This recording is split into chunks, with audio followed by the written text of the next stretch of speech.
Media बंधुओं, जैसा कि ये विदित है कि अब पुराने संसद भवन की विदाई हो चुकी है, जिसे आसानी से भुलाया नहीं जा सकता है। और वहाँ मुझे भी संसद के दोनों सदनों में जाने का मौका मिला है। ये मेरे लिए सौभाग्य की भी बात है। तो वहीं दूसरी तरफ आज से वहाँ नवनिर्मित संसद भवन की भी शुरुआत की जा रही है, जिसका हमारी पार्टी दिल से स्वागत करती है। और आज इस नए संसद भवन में केंद्र सरकार द्वारा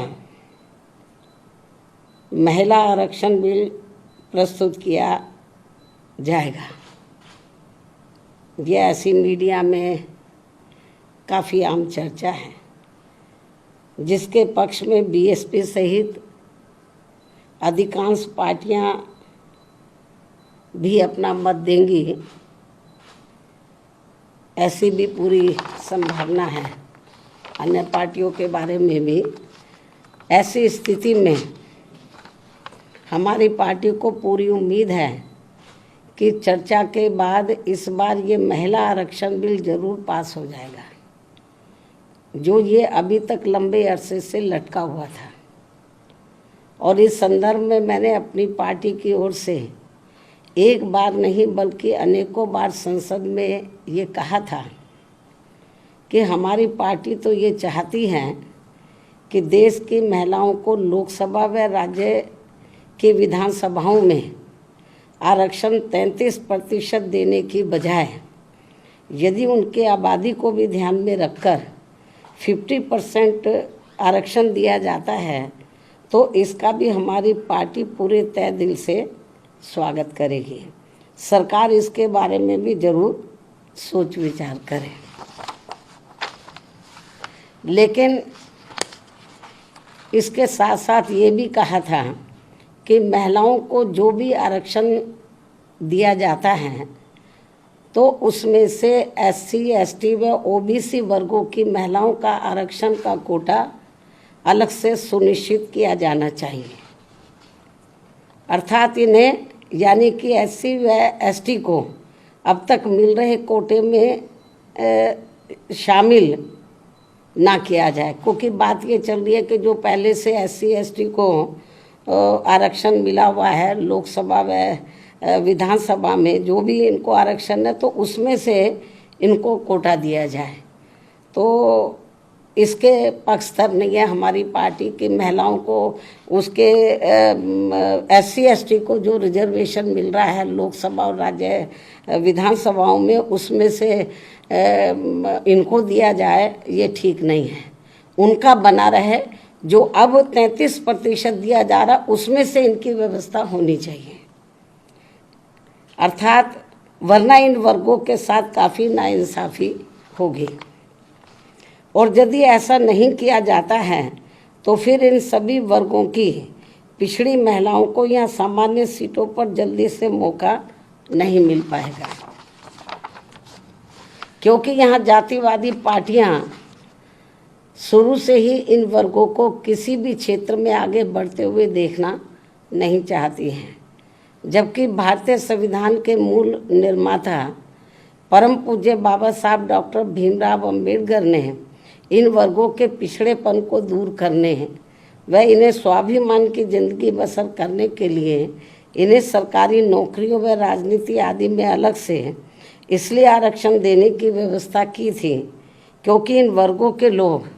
यहाँ सदियों से जातिवादी व्यवस्था के तहत शैक्षणिक, आर्थिक व सामाजिक क्षेत्र में काफ़ी ज़्यादा पिछड़े हुए थे, जो अभी भी पिछड़े हुए हैं। ऐसी स्थिति में हमारी पार्टी ये चाहती है कि इन वर्गों की महिलाओं को आज पेश किए जाने वाले महिला आरक्षण बिल में इनके लिए अलग से आरक्षण की व्यवस्था जरूर की जानी चाहिए।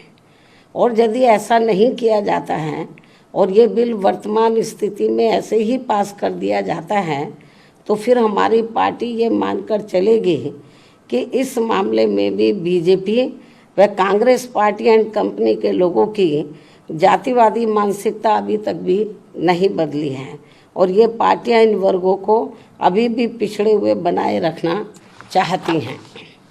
इसके साथ ही ये भी सर्वविदित है कि इस बिल में इनकी सीटें निर्धारित करने को लेकर जो भी मापदंड तय किए जाएंगे तथा सीटें आदि जो भी बढ़ाई जाएंगी तो उसमें किसी भी प्रकार की राजनीति नहीं होनी चाहिए, अर्थात उसमें पूरी पारदर्शिता होनी चाहिए और ये बिल समय से भी लागू होना चाहिए। बीएसपी की ये पुरजोर मांग व सलाह भी है। इसके साथ ही हमारी पार्टी यहाँ ये भी कहना चाहती है कि यदि आज आ रहे महिला आरक्षण बिल में हमारी पार्टी की इन मांगों पर अमल नहीं किया जाता है तो भी ऐसी स्थिति में हमारी पार्टी आज संसद में प्रस्तुत किए जाने वाले महिला आरक्षण बिल को फिर भी इसे समर्थन देगी व पास कराने में पूरी मदद करेगी, क्योंकि यहाँ सभी जाति व धर्मों की महिलाओं को हर मामले में पुरुषों की तुलना में अभी तक भी काफ़ी पिछड़ा बना के रखा गया है। अर्थात देश में सब समाज की महिलाओं की सुरक्षा, सम्मान व उनकी हालत में ज़रूरी सुधार लाने को लेकर बातें तो बहुत की जाती हैं, किंतु उन पर पूरी ईमानदारी व साफ नीयत से अमल करने की बजाय उनकी घोर अनदेखी करना तथा उन पर उसी आधे अधूरे मन से काम किया जाता है जैसा कि संविधान के मानवीय एवं कल्याणकारी उद्देश्यों के साथ ही पहले एससी व एसटी और अब ओबीसी समाज के आरक्षण को निष्क्रिय व निष्प्रभावी बनाने का खिलवाड़ लगातार किया जा रहा है और इन मामलों में कोई भी पार्टी किसी से कम नहीं है, बल्कि कोई पार्टी थोड़ा कम है तो कोई ज़्यादा है।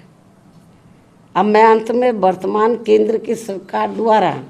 आज लाए जा रहे महिला आरक्षण बिल का समर्थन करते हुए